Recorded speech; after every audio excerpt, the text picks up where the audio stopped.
Ball python breeders that are still breeding their animals with the exact same type of strategy that they used in 2020, 2021, or even 2022 are probably putting themselves in a position where they are going to fail to keep up with the leading edge of the industry. During 2023 and 2024, genetic testing came out and has revolutionized the entire industry. But it is way more than just simply seeing if an animal that is pos het for a recessive actually carries the gene. And instead, when you are looking at the advanced usage of genetic testing, it has completely changed how the top tier breeders go about their entire breeding strategies. But with this in mind, that doesn't mean that a new breeder should fully go all in on genetic testing, because there are some risks that are involved, and if you're not careful, I think that those risks can push people out of the industry. Anyways, my name's Steven with Leviathan, and this week we are talking about genetic testing.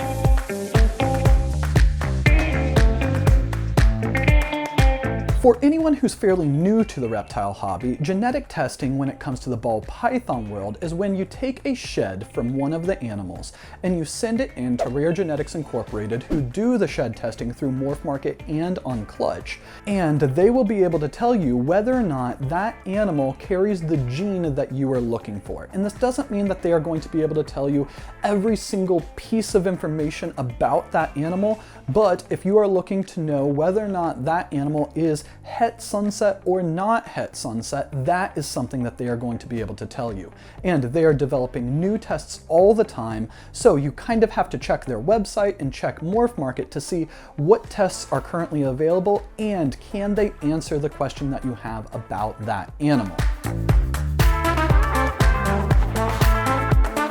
Now, that said, there are some obvious, easy use cases for using shed testing to gain additional information about your animals. And the very first one is that maybe you have purchased an animal that is pos het sunset or pos het clown, and you want to know, does that animal actually carry the gene and is it het sunset? Or does it not carry it at all, and therefore it just gets stricken off of the morphs and it is no longer even pos het sunset if it tests negative? So with this, you are able to send in that shed of that specific animal, get it tested for about $50 to $60, depending on exactly what morph you're testing it for. And in about a week to 2 weeks, they will let you know for sure, does that animal carry the gene or not? And in my opinion, I think this is the entry-level way to look at genetic testing. It's the most obvious application, and we do this quite a bit. We have animals right now that we have picked up that are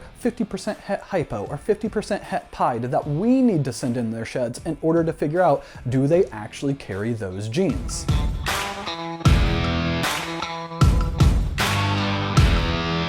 The intermediate way to use genetic testing is, rather than testing for one individual animal, you buy a full panel. And rather than spending $50 to $60 for an individual morph, you spend $120, and RGI will test an animal for, I think it's like 30 some different morphs that they have tests available. And what is really beneficial about this is that it allows you to see, is there any hidden genes in this animal? Maybe you didn't even know that it could be het hypo, but if you run a full panel and it pops up that it is 100% heterozygous for het hypo, that can completely change your breeding plans with that specific animal, because you now know that they are carrying a gene that you didn't realize was there. Now, obviously a full panel is more expensive than a single gene morph, and we're going to get into the costs and the risks of using genetic testing later on in the video, but I do want to hang a lantern on, just because you could do a full panel on every single animal doesn't actually mean that you should. The advanced tier of genetic testing doesn't actually have to deal with the animal itself. It has to deal with how it can affect your breeding strategy. And knowing that you can identify, once you have those babies, which of the pos hets are 100% hets and which ones aren't carrying the gene at all, you can do pairings now that you never would have done in 2020, 2021, or 2022, because you know that you could pair, let's say, a visual clown het sunset to anything and then pick out which of the babies actually carried the sunset gene. So with this, I think that the leading edge, the top tier breeders really understand this, and they are using this to their advantage, and it is shaving off years on projects.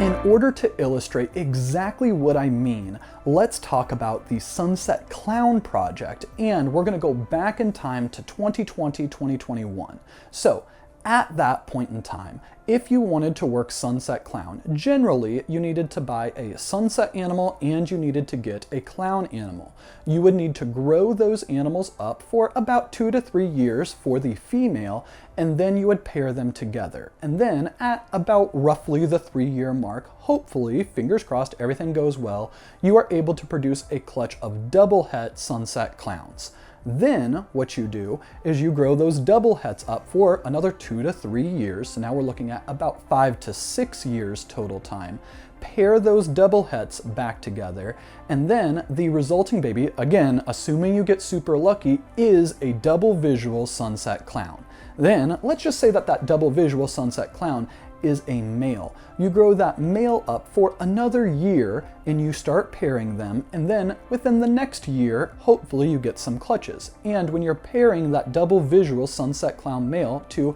let's say, some combo clown females, the babies that you are producing at that point in time in that project are combo visual clowns that are 100% het sunset. And realistically, and it might depend on the exact animals, but you are looking at about 7 to 9 years to get to that point. So with genetic testing though, you don't necessarily need to start with the sunset paired to a clown. Instead, if you are able to go out and buy a double het sunset clown male, which is fairly inexpensive given the current market right now, and you paired that double het sunset clown male to a visual clown female, what you are able to do is you raise those two animals up. Again, it's about 2 to 3 years for that to happen. You have a clutch from them, and then in that clutch, based off of statistics and with genetic testing, you will be able to pick out some combo visual clowns that are 100% het sunset once you test them and figure out which one of those animals actually carries the genes you're looking for.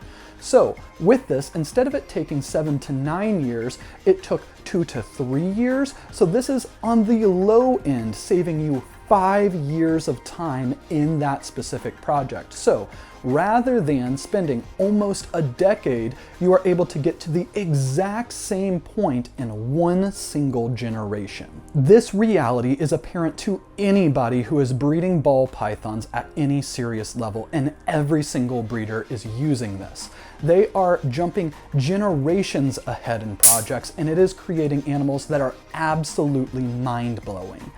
But the cost of this is that if you are not doing it within 2 to 3 years, you are going to be so much further behind the leading edge of the hobby that the animals that you would be producing might not be something that other breeders want to buy because they may no longer be genetically powerful enough. Now, on the surface, it looks like a clear-cut situation where you absolutely need to be genetically testing if you are going to be trying to make a name for yourself at the top end, at the highest echelon of the ball python world. But there are some expenses and there are definite risks to trying to alter your breeding strategy to maximize genetic testing in order to make the best leading edge animals possible.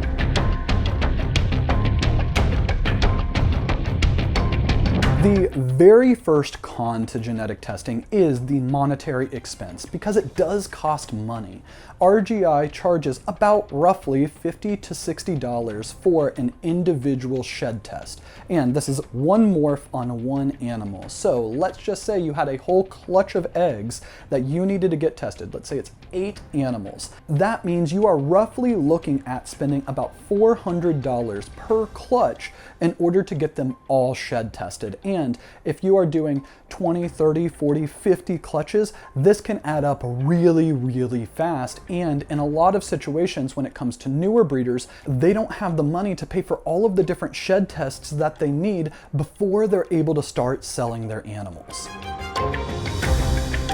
Now, there are some ways to mitigate the cost of this, and that is that not every single animal needs to be shed tested. In fact, there are, based off of basic economic principles, some genes and some combinations and even some sexes of the animals where it doesn't really make sense to pay the extra $50 to $60 in order to get them tested. So if you were going to have a, let's say, DG clown clutch, and you had some really cool combo double het DG or POS double het DG clown female, it probably would make sense to get that animal tested. But if you had a normal POS double het DG clown male, it probably wouldn't make sense to get that animal tested, because even if you did prove out to have those exact right genes in that normal double het male, the resulting value of that animal probably isn't going to outweigh the $50 to $60 that you spent figuring out what genes it has.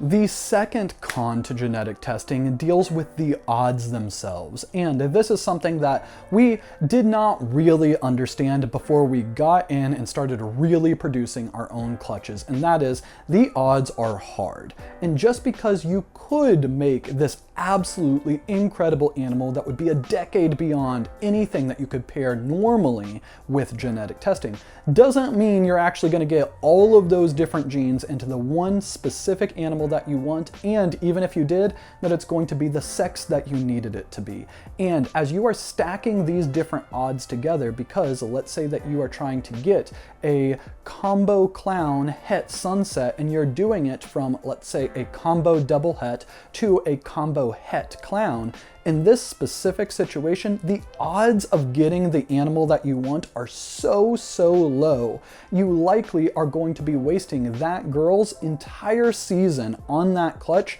and then get into a situation where all of the babies are nothing that you really want to keep back. And I think that this risk, this gamble of the odds, can put people in a position where they do an entire season's worth of pairings, and if the odds are bad, they get nothing out of it, and they're not just in the same position that they were in before. Now they're in a worse position because the entire market has progressed beyond them and they didn't make any progress in their projects.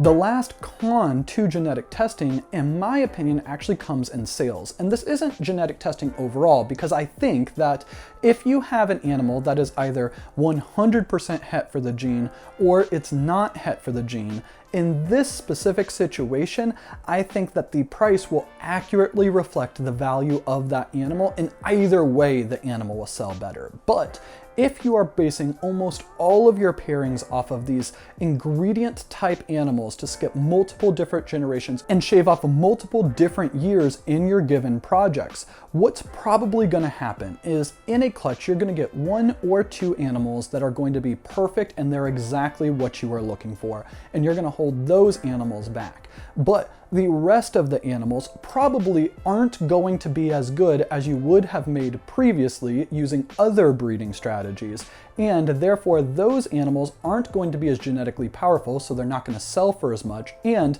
depending on the lack of genetic power that they have, maybe other breeders don't want to buy them, and then they go down to the pet segment. And in the pet segment, the thing that is the most important to sell an animal, in my opinion, is the visual appearance. And a lot of times the ingredient type animals, these are like triple hets, quad hets, things like that, they tend to not look as good as a single gene banana or a bell or a pied or things like that. So what ends up happening is the byproduct animals from these long shot genetic tested clutches, they end up being so low and so much of an afterthought that they create a situation where breeders have a ton of essentially brown snakes on their table, nothing really stands out, and nothing really sells. So when it comes to this specific situation, it can create a situation where that breeder may have made some absolutely incredible holdbacks that are really going to help them out 2, 3, 4 years from now. But right now, the animals that they have available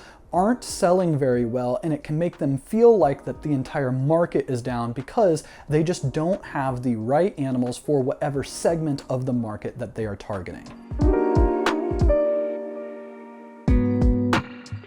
So with all of this said, I think that genetic testing is 1000% a critical need for the high-end side of the ball python breeding world. If you are mainly focused on the pet level animals, I don't think that genetic testing is 100% necessary, though it might help you progress in your own projects. But on the high-end side of breeding, I think that it is going to be absolutely critical to keep up with the leading edge of the hobby, and if you are not doing pairings with genetic testing in mind, what's likely going to happen is that you are going to fall further and further behind with each season, to the point that you aren't going to be able to keep up at all unless you start genetic testing. That said, you have to be careful about it. You can't just be testing everything willy-nilly because it will get expensive, and it's very easy for the economics to just not make sense for those given animals. But for smaller breeders, in my opinion, I think that you should identify